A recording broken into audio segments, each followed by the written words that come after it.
Bonjour chers abonnés, on se retrouve pour un tirage de cartes. Alors il y a une structure supranationale élue par personne qui veut signer un traité au mois de mai concernant notre santé. Elle veut ainsi prendre le pouvoir de tous les gouvernements et gérer à chaque fois qu'il y aura une pandémie. Décider des confinements, décider des nouveaux traitements, obligatoires sans doute. Ce serait donc une perte totale de liberté pour les peuples. Alors j'ai demandé à mes deux jeux, le Béline et la Triade, ce qu'ils en pensaient de ce traité. On va commencer par la première lame.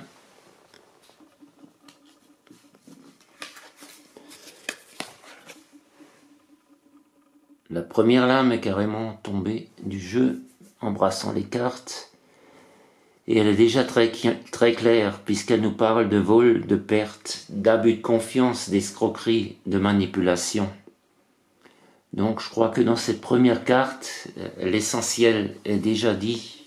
On a la direction et les intentions de cette organisation. La deuxième carte qui est venue, c'est la stérilité. Chimère, impasse, mirage, c'est bien un mirage. On cherche à nous endormir pour mieux prendre le contrôle. Ensuite, j'ai pris la triade. Et la triade, la première lame qui est sortie, c'est le malheur.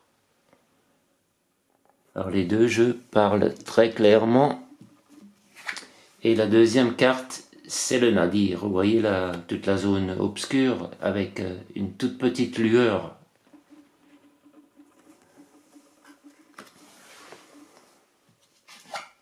Ensuite, il y a la fusion.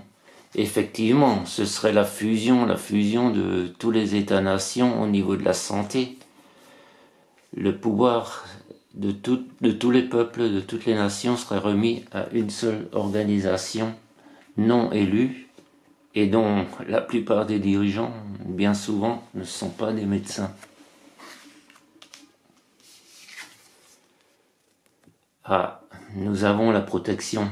Nous avons le sceau de Salomon qui vient nous sauver un peu, avec au centre le nom du divin en lettres hébraïques. Ça, c'est un symbole de protection très puissante. Et la réussite. La réussite, donc pour moi, ce traité ne sera pas signé au mois de mai. D'ici là, l'opposition va grandir, il y a énormément de pétitions qui circulent en ligne. N'hésitez pas à signer. Il en va de l'avenir de nos enfants. Vous savez, comme moi, à mon âge, mon avenir est derrière moi. Mais je pense à ceux qui viennent, à ceux qui restent, et à l'avenir. Et là, le silence. Après ça, on n'entendra plus parler de cette organisation. Ce sera sans doute la fin. Alors, je vous souhaite une belle journée et à bientôt pour une prochaine vidéo. Merci.